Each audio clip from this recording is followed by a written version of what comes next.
Welcome to today's lesson. So today, we are going to do a little imagination exercise. I want you to completely shift your mindset. Try not to think of yourself as just an 8th grade student right now. Instead, I want you to imagine you are an architect.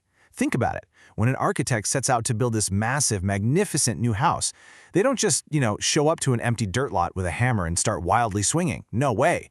They need a blueprint. They need a rock-solid plan. Well, we're going to treat your next big presentation exactly like an architect treats building a new house. Because honestly, whether you're speaking in front of the whole class, clicking through a visual slideshow, or demonstrating something cool with props, a truly strong presentation always starts with clear preparation. Here is our roadmap for today. We'll be going over Section 1, The Power of Preparation, Section 2, Finding Your Core Message, Section 3, Structuring Your Outline, Section 4, Using Supporting Materials, and wrapping up with Section 5, The Godly Learner. Let's dive right in. Okay, Section 1, The Power of Preparation. Let's look at why we absolutely need that blueprint. You see, presentations are way more than just another school assignment you have to get through. They are essential life skills. You're going to use them in high school, in college, and definitely out in the workplace. Eventually, people will ask you to explain your ideas clearly, confidently, and persuasively. And planning ahead? Well, that's how you ensure you don't just make noise, but actually communicate a message that matters. This verse right here hits the nail on the head. Colossians 4:6 says, "Let your conversation be always full of grace, seasoned with salt, so that you may know how to answer everyone." Communication is a literal God-given tool. To season something with salt means to make it flavorful, interesting, and really well thought out. So delivering a message that is both impactful and honors God requires that grace, and it absolutely requires careful preparation so you know exactly how to answer your audience. Now look at the stark contrast here between two different ways of standing at the front of the classroom. On one hand, we have winging it. Look, we've all been there, right? You walk up hoping the perfect words will just magically pop into your head. But what actually happens? Awkward pauses, a totally jumbled, unclear message. And you kind of end up completely ignoring your classmates because, let's be honest, you're panicking internally. But now consider the alternative, being prepared. When you actually prepare, you decide beforehand what's most important for your audience to know. You think about what they need and what they already understand. You anticipate the questions they might ask. Deciding what matters most beforehand helps you dodge the trap of winging it, and it's the absolute secret to speaking with genuine, real confidence. Moving on to Section 2, Finding Your Core Message. It's time to lay that solid foundation. Laying your foundation starts with choosing a topic you genuinely care about. Ideally, something that connects to what we've been learning this year. Honestly, passion for your topic is absolutely the best starting point. But once you have that topic, you need a thesis. Your thesis is simply your main message. But here's the catch. It must be simple enough to sum up in just 1 or 2 sentences. Think of it as your unbreakable core message. If a buddy stops you in the hallway and asks what your presentation is about, you shouldn't have to ramble for 5 minutes. You should be able to just hit them with your thesis. It's going to guide literally everything else you prepare. Every little detail, every prop, every single story. It all has to point right back to this one foundational sentence. Right, on to Section 3, Structuring Your Outline. Now we're framing the house. With our foundation poured and set, we need to build the walls and the roof. To make sure your audience stays locked in, never gets lost, and actually remembers your talk after you sit down, you need these 3 structural beams. Step 1 is your introduction. You need a hook to grab their attention from second 1, maybe a crazy surprising fact or a short relatable story, followed right by your main idea, the thesis we just talked about. Step 2 is the body. This is the meat of your talk. You'll bring in 3 main points here, backed up by solid evidence. Don't just make a claim, prove it to us. And finally, Step 3 is your conclusion.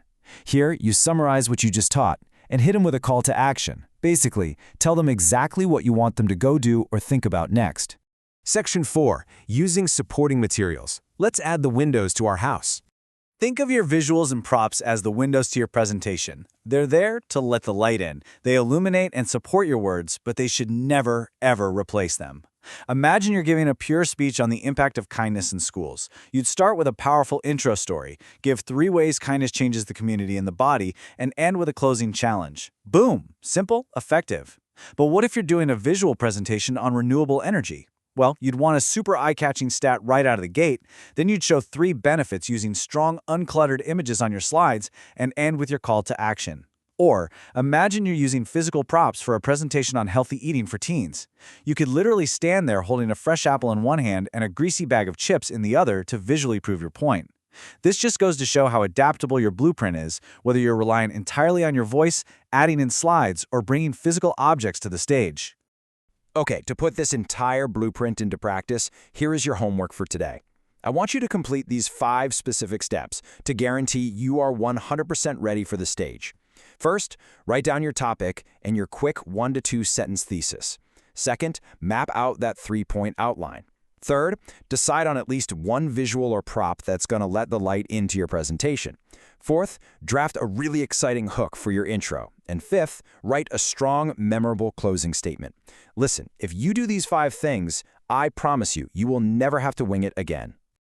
Finally, Section 5, the godly learner, the capstone of our house. So we've built a pretty great structure, but why does speaking well actually matter to God? Well, Romans 8:6 tells us, "For to be carnally minded is death, but to be spiritually minded is life and peace."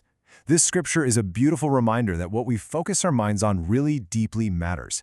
Keeping our minds spiritually centered on God, on truth, and on wisdom, that is what ultimately leads to life and peace. When we put in the hard work to prepare our words, we shouldn't just be chasing a good grade or trying to sound super smart just to puff up our own pride. No, we should be using our minds and our skills to actively pursue spiritual truth.